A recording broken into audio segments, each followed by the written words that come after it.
ছাড়বার সময়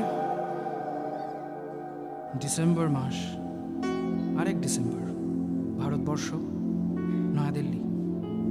আরেকটি ঘটনা, সেখানেও এক ডরিনার খবর এলো।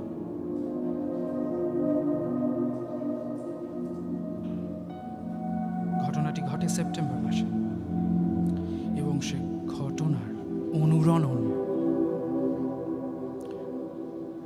বহমান ডিসেম্বর মাস পর্যন্ত। শোনা যাচ্ছে একদল মানুষ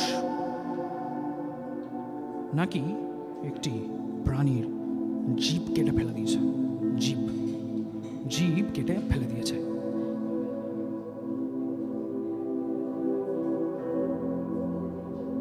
তারপর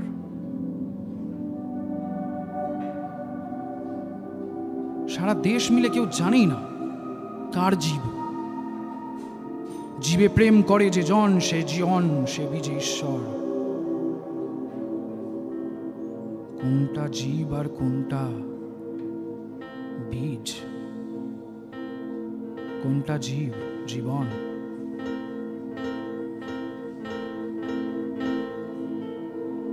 এমনই এক সময় টুংরেল অনুভব করলেন আসলে এই কার্যকলাপের মধ্যে এক অদ্ভুত ধরনের মিউজিক্যালিটি, একটা সাংগীতিক একটা শৈলী লুকিয়ে আছে। কিরকম? দেখুন, জিভটা কেটে ফেলে দিয়েছে। আসলে জীব কি? জীব হচ্ছে কণ্ঠের রূপক। It represents human voice. We live in a country where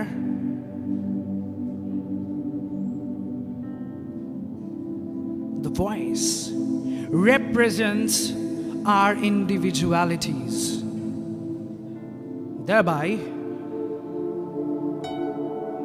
it is important for people to raise their voices whenever relevant and necessary. কিন্তু যেরকম ভাবে এই কণ্ঠস্বর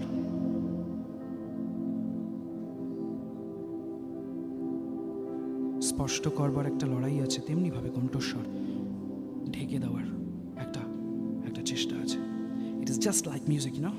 So when we create music, what we do is that we really look for the finest tones and we make a tune out of it. A tune that represents the song, but at the cost of neglect, at the cost of torture, at the cost of exclusion. We exclude certain tones, কিছু স্বর বাদ দিই, তারপরে একটা গান তৈরি হয়। সা রাখবো না, নি রাখবো না, ধা রাখবো, গা রাখবো না, থা রাখবো। That'll be determined by the custodians of ga and dha, the custodians of ga, the custodians of dha, the custodians of ga, dha, ga, dha, ga, dha. They are the custodians of the voice. They are the ones who decide what history gonna look like for me, for you, for all of us. তাই এই কণ্ঠ লুকিয়ে দেওয়া হলো। টুংরেল একটা অদ্ভুত ধরনের একটা অস্বস্তি বোধ করছে যে এতগুলো শহর ঘোরবার পরে আমি বারবার দেখছি চিৎকার মানুষের সমাজ থেকে কেন এরকম নির্বাসিত। চিৎকারকে কেউ উদযাপন করে না, এত যন্ত্রণা সেখানে। আমি নিজেও একটা সময় চিৎকার পছন্দ করিনি, যন্ত্রণা থেকে বেরিয়ে চলে গেছিলাম অরহুসে। কিন্তু আমাদের পৃথিবীর এই বিরাট বিরাট শব্দপুঞ্জে চিৎকারের জায়গা নেই। And you know how? He's reminded of the musical theories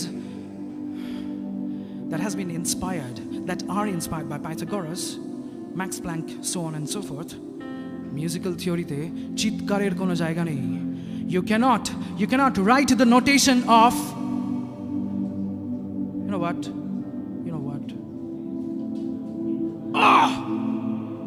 এই শব্দটার নোটেশন যদি লিখে দিতে পারো, শিখবো গান, শিখবো তোমার সাংগীতিক নিয়ম। হে সঙ্গীতের ঈশ্বর,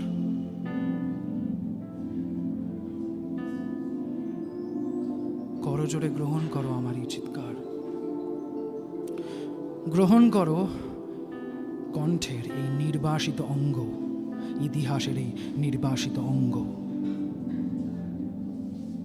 কথা দাও, তুমি ফিরিয়ে আনবে কণ্ঠে কথা, তুমি ফিরিয়ে আনবে সেসব জীব, তুমি ফিরিয়ে আনবে সেসব শব্দ যারা নির্বাসিত, যাদেরকে জায়গা দেয়নি ইতিহাসে।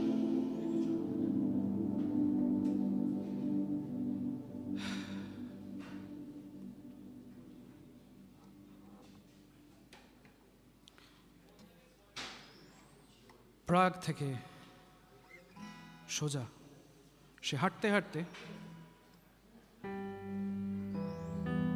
কোনো সিদ্ধান্ত না নিই, যা ইচ্ছা তাই, মানে কোনো ধরনের পরিকল্পনাহীনভাবেই হেঁটে যাচ্ছে। হঠাৎ করে চোখের সামনে একটি মিউজিয়াম, এই মিউজিয়ামের নাম হচ্ছে দ্য মিউজিয়াম অফ কমিউনিজম। প্রাগ শহরের বুকে এই মিউজিয়ামে অনুপ্রবেশ করলো। ঠিক করবার পরেই দেখছে একটি জল করছে লাল রঙের তারা, স্টার। এই জলে লাল রঙের তারার পাশে একটি ব্যক্তির বিরাট আকার মূর্তি, তার গায়ে লেখা রয়েছে dream, reality and nightmare. Dream, reality and nightmare. কি সেই তিনটে শব্দ আপনারা বলবেন একবার? Dream, reality and nightmare. Dream, reality, nightmare. ভারতবর্ষে থাকাকালীন দেখেছিল যে এই মূর্তিটি যার, সেই মূর্তি ধনী থেকে গরিব সবার পরিবারেই বিরাজমান, ছোট ছোট ঘরে বিরাজমান। শ্রেণী সংগ্রাম ভারতবর্ষের ইতিহাসে একটি সুবর্ণ লিপি রেখে গেছে, যা ভাবলে আজও মানুষ অনুপ্রাণিত হন।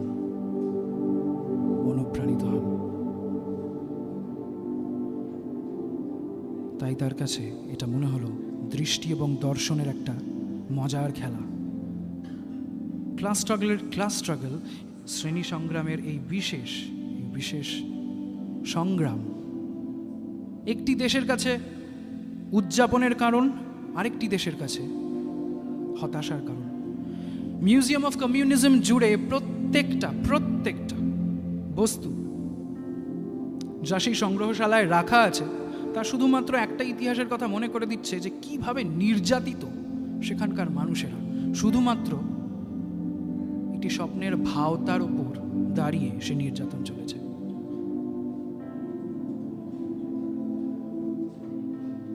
হাজার হাজার মানুষ প্রত্যেক দিন যখন নাকি উপাসনার সময় তারা মন্দিরে প্রবেশ করতেন, মন্দির তো না, গির্জা হোক বা যে কোনো ধর্মীয় স্থান পৃথিবীর এই অঞ্চলে বিরাজ করে, সেই জায়গায় যখন মানুষ প্রবেশ করতেন তাদেরকে শাস্তি দেওয়া হতো, সরকারি অনুমোদনে শাস্তি দেওয়া হতো তাদেরকে। ঈশ্বরের উপাসনা চলবে না ভাই, চলবে না।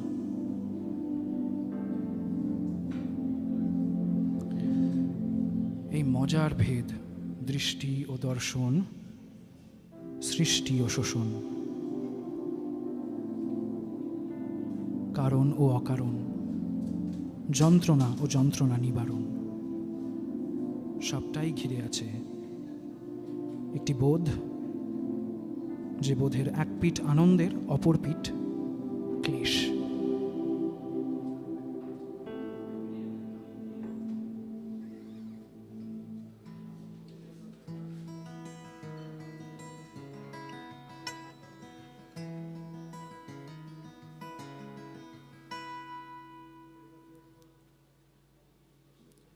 তুমি ঠুনকো লড়াই আঁকছো শেলি, আমি নৃশংস এক যুদ্ধ ফেরত লোক, তোমার গণ্ডিবদ্ধহীন বাহাদুরি, তুমি দুর্ব্যবহারের বাহক। তুমি ছিন্ন ছিন্ন বিভেদ গড়ছ শেলি, এটা যৌথ স্কন্ধে যুদ্ধে যাবার যোগ। তুমি আত্মমুগ্ধতার এক উদাহরণ, তুমি শিক্ষাপ্রাপ্ত অভদ্রলোক।